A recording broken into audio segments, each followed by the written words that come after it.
when this goes online or whatever it is, it really matters, and it like really doesn't matter. What matters is, you know, the people who are sparked by it, and the people who are like offended by it. It doesn't fucking matter. Fuck you, you know, like, because it's about motivating the doers. And anyone that wants to sit around and talk shit, they're taking too much time talking shit about it instead of getting up off their ass and following their dreams. Because I'm here to follow my dreams, you know, and help other people follow their dreams and inspire people who are dreamers. Kanye got the type of arrogance and ego that it point out flaws in your shit. If you uncomfortable about yourself, you gonna be mad at Kanye.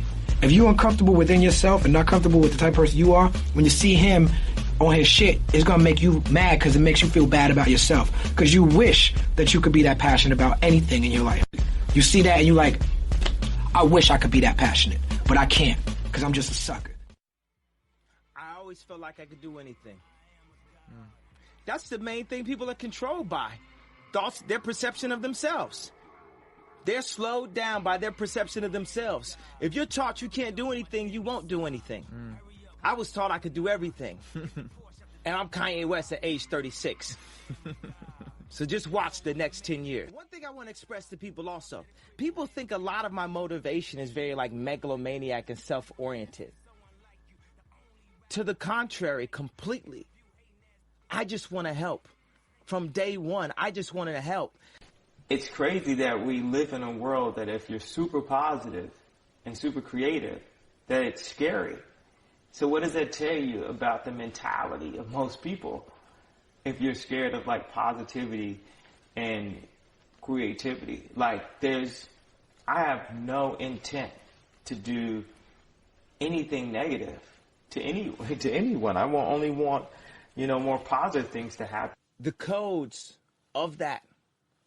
Go listen to all my music. It's the codes of self-esteem. It's the codes of who you are.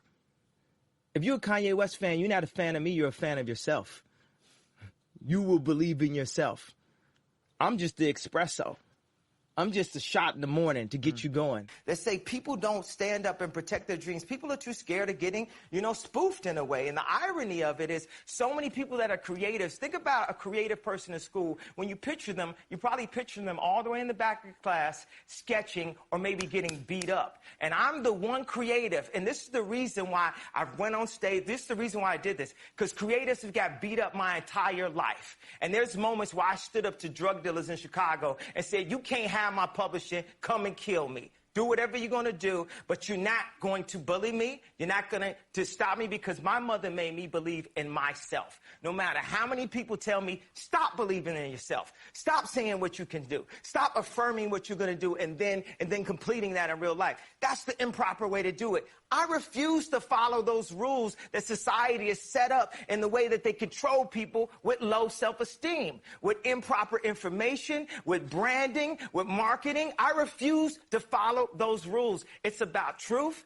It's about information. It's about awesomeness. And the only luxury is time, the time you spend with your family. That's the only luxury. So this concept of luxury is improper to me. Hello, I'm not in a competition with anyone. None of us will be remembered. You know, our existence as a race, humanity, period, is a blip, a millisecond of our life in the entire scope of the universe. All these walls that keep us from loving each other as like one family, as one race. You know, racism, religion, you know, where we grew up, you know, whatever it, class, social and economics, you know, all this. What makes us like be so selfish, prideful? What makes us not want to help the next man? What makes us, you know, be so focused on a personal legacy as opposed to an entire legacy of a race? You know, like the dinosaurs aren't remembered for much more than their bones. You know, so for when humanity's gone, you know, what do we give to even this little planet, you know, that we're on? And what could we do collectively? Like, removing the pride. It is the glass shattering of the class system,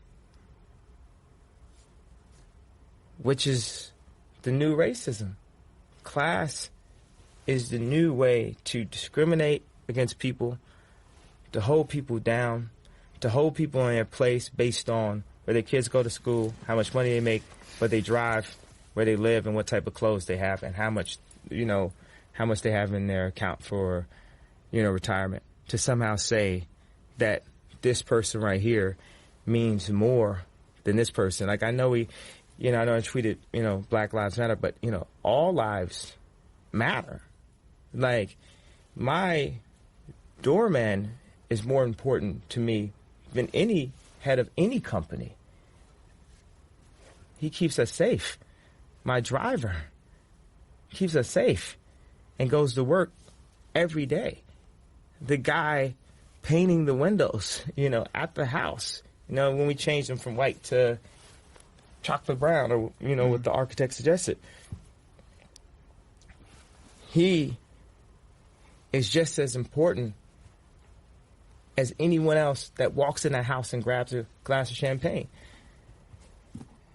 It's no more of this separation of where you came from, your race, finance background, education, talent level, beauty, whatever it is that people use to separate. Fusion is the future, period.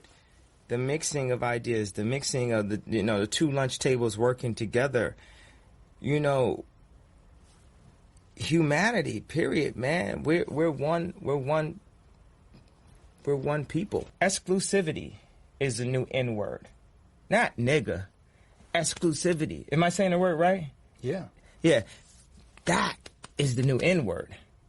Because nothing should be exclusive. Everyone should have an opportunity to drink from the same fountain.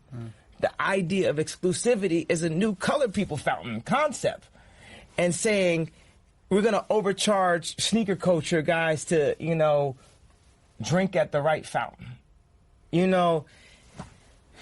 We have to reboot our mentality, period, of a generation.